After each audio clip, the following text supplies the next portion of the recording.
Continuando então.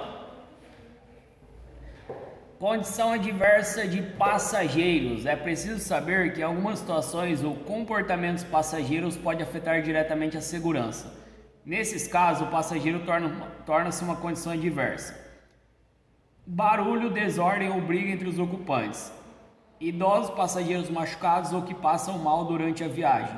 Crianças pequenas desacompanhadas. Excesso de passageiros. Eu acho que é o único que cai sobre a condição adversa de passageiros. Passageiro com estado psicológico alterado, irritados, nervosos, inseguros, alcoolizados, drogados, entre outros. Procedimentos nesse caso são os seguintes.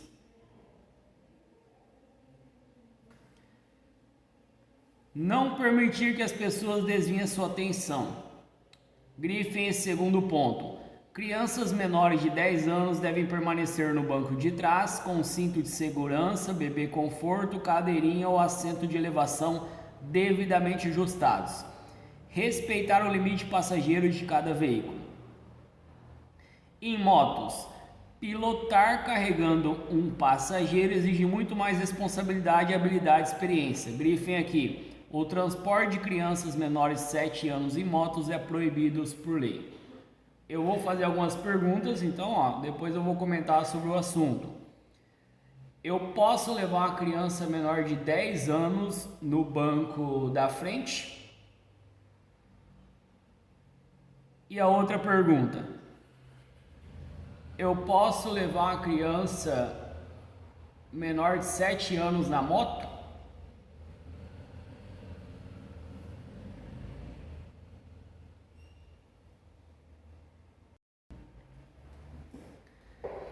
Para levar passageiro, o motocicleta deverá estar equipado com assento apropriado com espaço suficiente para o passageiro sem que o piloto tenha que se deslocar para a frente.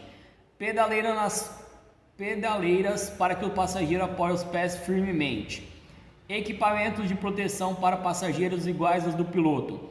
Pressão extra nos pneus e nova regulagem do farol e dos espelhos.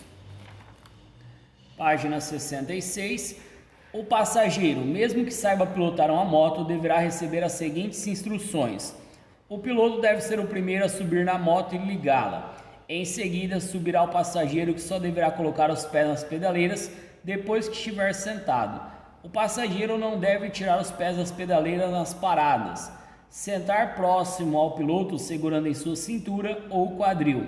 Manter as pernas e a roupa longe do escapamento da corrente e de outras partes móveis. Grifem esse sexto ponto. Acompanhar o movimento e inclinação do corpo do piloto nas curvas. Cai em teste. Mesmo que o passageiro saiba pilotar uma moto, o que ele deve fazer? Acompanhar o movimento e inclinação do corpo do piloto nas curvas. Evitar movimentos desnecessários. Segurar mais firmemente nas arrancadas e freadas ou quando trafegar sobre pisos irregulares. O piloto deve orientar o passageiro antes de fazer manobra súbita. Quando for passar sobre lombadas, entre outros. O comportamento da motocicleta muda devido ao aumento de peso.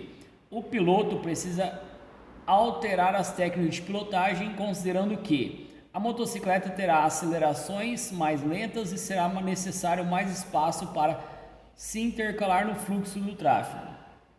Frenagens e paradas deverão ser feitas com maior antecedência, pois o espaço percorrido até a moto parar completamente será maior. Todas as curvas serão mais difíceis de fazer. Deverá ser aumentada a distância de segurança para o veículo à frente. Então até aqui a gente viu condição adversa dos passageiros. A partir daqui, condição adversa do condutor.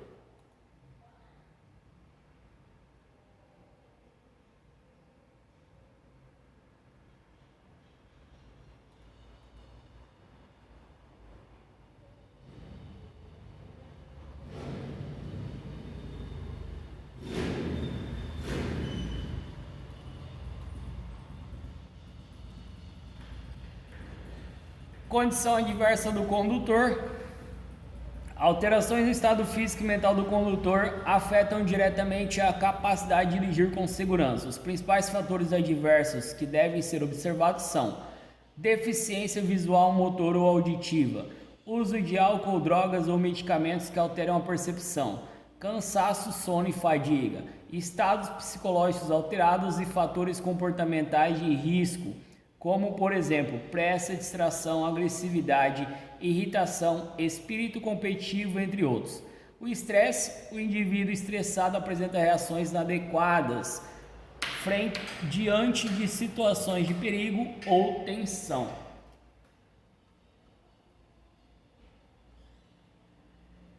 Pessoal, eu quero que vocês grifem esses pontos, são as condições adversas do condutor.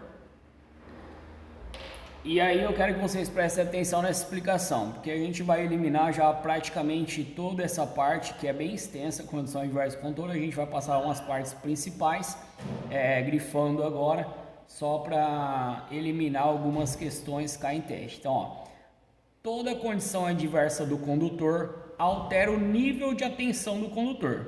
Todas. Algumas mais, algumas menos, mas todas alteram o nível de atenção. Então, ó, ali fala, cansaço, sono, fadiga, altera o nível de atenção do condutor. Uso de álcool, drogas, altera o nível de atenção do condutor. Estados psicológicos alterados, alteram também o nível de atenção do condutor. Então, todas as condições adversas do condutor alteram o nível de atenção, algumas mais e algumas menos. Prestem atenção nisso, porque cai bastante em teste. Uso do celular ao dirigir. Uso do celular ao dirigir, na página 67, também é a condição adversa do condutor, porque altera o nível de atenção do condutor. Então, uso do celular. O uso do celular tem duas multas, que a gente vai falar mais em infrações de trânsito. Uma se chama manuseando o telefone celular e a outra utilizando. Tem diferença as duas. Manuseando, pegou o celular na mão, estou manuseando. Utilizando, quais são as formas que caem em teste? Fone de ouvido, infração de trânsito. Conectado ao Bluetooth do carro para atender chamadas, infração de trânsito. No modo viva voz, infração de trânsito. Então, essas três, que é utilizando, é infração média, a manuseando é infração gravíssima. Na página 68, eu quero que vocês grifem aqui, ó. Aqui começa a falar de condições adversas do condutor, a questão do álcool, e a parte mais importante tá aqui. Os principais efeitos do álcool no organismo são diminuição da coordenação motora, visão distorcida, dupla e fora de foco, raciocínio e reações lentas, falta de concentração, diminuição ou perda do espírito crítico, baixa qualidade de julgamento. Então, esses são os principais efeitos do álcool no organismo. E aqui embaixo, ó, aqui vai falar sobre a lei seca, o zero álcool. Então, aqui fala comportamentos nocivos. Principais comportamentos nocivos no trânsito provocados pela ingestão de bebidas alcoólicas: excesso de velocidade, manobras arriscadas, avaliação incorreta de distâncias, erros visuais com desvio de direção, erros por reações fora do tempo, atrasadas, perda do equilíbrio, perda do controle da situação.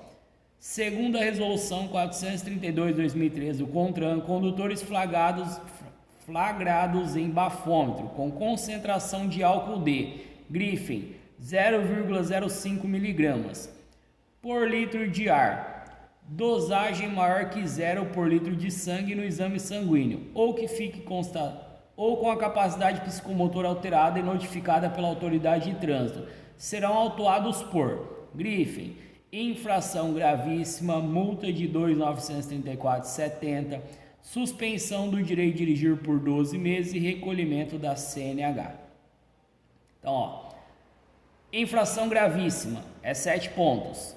Gravíssima, o valor não cai em teste. Isso aqui é gravíssima vezes 10. Então, quando falar gravíssima vezes alguma coisa, é o valor dela. O valor dela multiplica por 10. Gera suspensão do direito de dirigir por 12 meses e recolhe a CNH. No entanto, o grifem ali passa a ser crime de trânsito se a concentração de álcool for de 0,34 mg por litro de ar e 6 decigramas por litro de sangue. Pode grifar aqui, cai em teste. Quando falar de crime de trânsito, 6 decigramas ou 0,34 miligramas, porque aqui é teste do bafômetro e aqui é exame sanguíneo. 6 decigramas, exame sanguíneo. 0,34 miligramas, teste do bafômetro. Ou fique constatado alteração na capacidade psicomotora do condutor. Nesse caso, além da pena relativa à infração, o condutor será detido por um período de 6 meses a 3 anos. Hoje em dia não tem mais fiança, é falado que não é mais afiançável. Depois aqui vem, continua a parte do condição adversa contra o álcool, depois drogas e medicamentos, a infração é a mesma do uso do álcool. Na página 71, aqui na página 70 começa a falar de sono e fadiga. Aqui fala alguns cuidados indispensáveis, um pouco antes podemos falar, os sinais de sonolência são os seguintes: é necessário se esforçar para se concentrar e manter os olhos abertos, a cabeça começa a pesar, a pessoa não para de bocejar, a visão perde o foco, os pensamentos começam a ficar vagos e desconexos, ocorrem pequenos desligamentos com desvios na trajetória do veículo. Alguns cuidados são indispensáveis. Nas primeiras horas da manhã, redobre os cuidados, pois a maioria dos acidentes devido à sonolência ocorrem nesse período do dia. Só dirigir ou pilotar se estiver realmente descansado e bem disposto. Ficar atento aos períodos em que abaixo do nível de energia, como após as refeições durante a madrugada. Em trajetos longos, planejar paradas e revezamentos para não chegar ao limite. Considerações finais, só para terminar essa parte aqui. Uma última advertência sobre condições adversas. Muitas vezes encontraremos uma combinação de duas ou mais situações adversas. São exemplos: dirigir ou pilotar à noite com chuva, dirigir ou pilotar na chuva com pneus em mau estado, dirigir ou pilotar cansado à noite por uma estrada mal sinalizada ou mal conservada, entre outras. Nesses casos, as condições adversas combinadas multiplicam os riscos e a possibilidade de acidentes. Por isso, deve-se aumentar os cuidados, sem esquecer que o melhor procedimento para qualquer situação adversa é tentar evitá-la.